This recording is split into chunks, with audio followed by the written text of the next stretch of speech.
de l'Assemblée, Madame... Merci, Monsieur le Président. Monsieur le Premier ministre, Madame et Monsieur le ministre, Madame et Monsieur le député, a priori, permettez-moi de féliciter Son Excellence le Premier ministre, Abdelrahman Mohamed Kamil, dans son brillant discours sur la politique générale gouvernement. Ensuite, je tiens à adresser le remerciement appuyé au chef d'État, Son Excellence M. Ismaïl Omar Guelleh, pour ses efforts incessants et sa détermination dans la lutte contre la pauvreté et pour le développement de notre pays, le plus particulièrement les régions de l'intérieur. Les discours sur la politique générale du gouvernement témoignent de la volonté du chef de l'État de mettre en place de nouvelles orientations à la politique du gouvernement.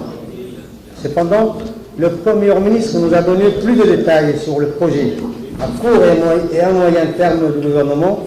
Entre autres, il a indiqué les travaux qui seront entrepris le long de la route Djibouti-Galafi pour, je cite, renforcer et élargir, l'associer et développer les aires de repos et de stationnement. Fin de citation.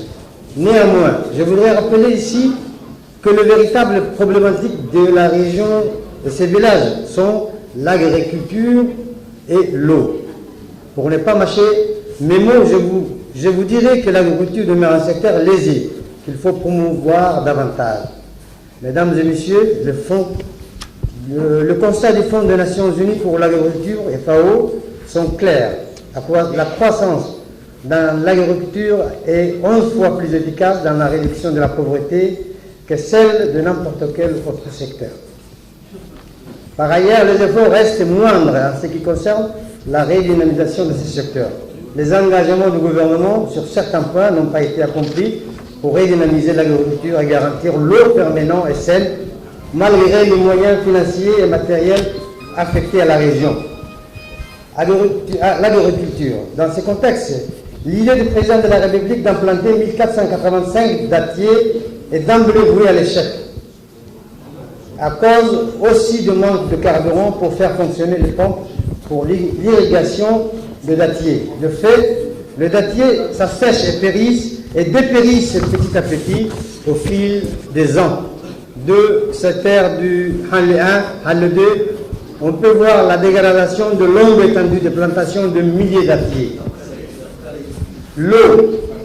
Concernant la quasi-totalité des villages installés sur le long de la route Djibouti-Galafi et le périphérie souffrent énormément de manque d'eau potable. Le système d'énergie solaire installé dans le forage de Kouhleta depuis 2009 du village de Yoboki est hors d'usage.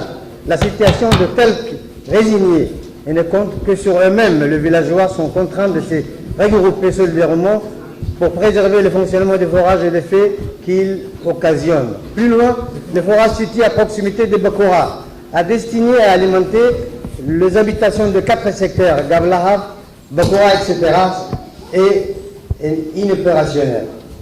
Dès lors, la population est contrainte de consommer une eau saumâtre et impropre au risque de déclencher des maladies et provoquer la mort d'enfants et des personnes dont la santé est fragile.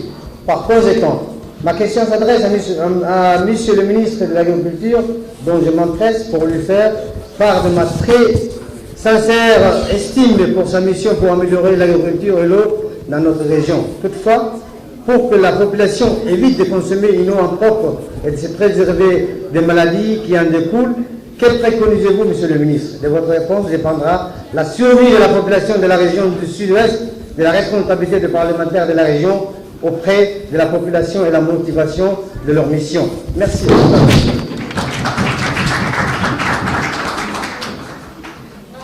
Merci, Monsieur le député. Donc, ce n'est pas une question d'un député à un ministre, hein, c'est de commentaires que Madame le député vont faire sur la politique générale du gouvernement.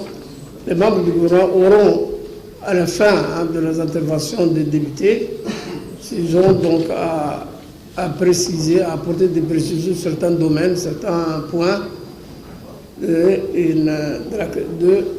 la politique générale du gouvernement. Bien, ceci dit, donc, La parole est au monsieur Aden Larab Moussa.